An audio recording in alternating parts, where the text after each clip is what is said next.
ဟုတ်ကဲ့ဒုတိယဝါသနာရှင်မိတ်ဆွေမင်္ဂလာပါဗျကျွန်တော်ဒီတစ်ပတ်ကဧပြီ21ရက်ပေါ့နော်၄လပိုင်း21ရက်နေ့အဖွင့်နေ့ကနေစပြီးတော့ကျွန်တော်တစ်ပတ်စာလေးကိုကျွန်တော်အရင်ဆုံးတင်မိမယ်ဗျာနော်ပတ်သီးလိုက်တက်တဲ့မိတ်ဆွေတွေဆိုလို့ရှိရင်ဒီတစ်ပတ်စာအတွက်က8နဲ့6ကိုလိုက်လို့ရပါတယ်ဗျာနော်8နဲ့ပတ်သက်တဲ့တင်ကွက်5ကွက်က86 83ည83 88 89ပါဗျာနော်ဒါ8နဲ့ပတ်သက်တဲ့5ကွက်ပါဗျာ6နဲ့ပတ်သက်တဲ့5ကွက်က6165 6669 68ပါဗျာနော်အဲ့တော့ဒီတစ်ပတ်စာအတွက်ကပတ်သီးလိုက်တက်တဲ့မိတ်ဆွေတွေဆိုရင်8နဲ့6တဲကကြိုက်ရတစ်လုံးလိုက်လို့ရပါတယ်ဗျာနော်သူ့ရဲ့တင်ကွက်5ကွက်စီလဲကျွန်တော်ပြောပြပေးခဲ့ပါတယ်ဗျဒီနေ့တလင်းလာနေအတွက်ကကြတော့ကျွန်တော်တို့ကီးကကြတော့168ကီးပါဗျာနော်168ကီးပါဗျ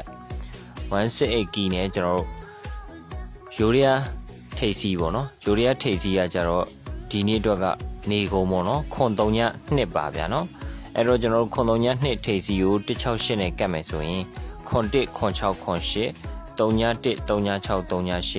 2 1 2 6 2 8ပါဗျာနော်ကျွန်တော်6ခွက်ရမယ်သူကတော့ထိပ်စီးဖြစ်တဲ့အတွက်ကြောင့်မို့ခွန်3ည2ထိပ်နဲ့ကနန်းတော့ပို့ပြီးတင်လို့ရတယ်ပေါ့နော်အဲ့တော့ပတ်သီးလိုက်တဲ့မိတ်ဆွေတွေက8နဲ့6တွေကကြိုက်ရအောင်လိုက်ပါဗျာနော်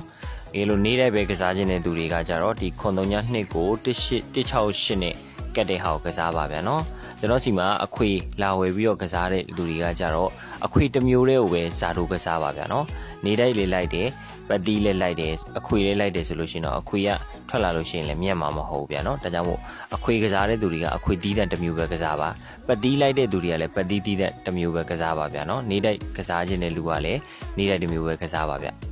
ဒီနေရာမှာနေတိုက်လို့ပြောတဲ့နေရာမှာကြတော့ကျွန်တော်စီကနေတိုက်ကကြတော့ဒီရွေးတဲ့ရွေးခွက်တွေကကြတော့ဒါအမှန်တိုင်းပြောရရင်ပေါ့နော်လွဲတာများတယ်ဘာမှန်လဲဆိုတော့ကီးမှန်တယ်ပေါ့နော်ကီးမှန်တယ်အဲ့ဒီတော့ကျွန်တော်စီကကီးကိုယူသုံးပြီးတော့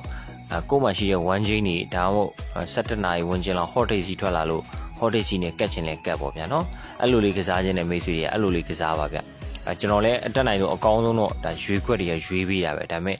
ကီးပဲမှန်တယ်ကျန်တဲ့ကျွန်တော်ရွေးတဲ့ရွေးခွက်တွေကလွဲနေတာတွေများတယ်ပေါ့နော်ဒါကြောင့်မို့ကျွန်တော်စီကနေတိုက်ကိုပဲကစားတဲ့လူတွေကကီးကိုပဲယူသုံးရင်သုံးပါဗျာနော်168ကီးပါဗျာဒီနေ့ကနော်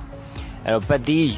ယူရီးယားပတ်သီးနှလုံး86ကလည်းမှန်နေကြပဲပြီးတော့ဒီ168ကီးနေတိုက်ကီးရလည်းဒါမှန်နေကြပါတော့ပြီးတော့အခွေဝေတဲ့သူတွေအတွက်အခွေကလည်းဒါမှန်နေကြပါတော့ပြတ်ထားတာမရှိတလောက်နီးပါမှန်နေကြပဲပြီးခဲ့တဲ့ပတ်တွေကလည်းထွက်တယ်ပေါ့နော်အခွေသမားတွေကအခွေပဲကစားပါဗျာနော်ကျွန်တော်စီမှာအခွေလာဝယ်ခြင်းနဲ့မိတ်ဆွေရှိလို့ရှိရင်လည်း Viber နံပါတ်06661159မှာလာရောက်ဝယ်လို့ရပါတယ်ဗျာနော်9000ကျပ်ပါဗျ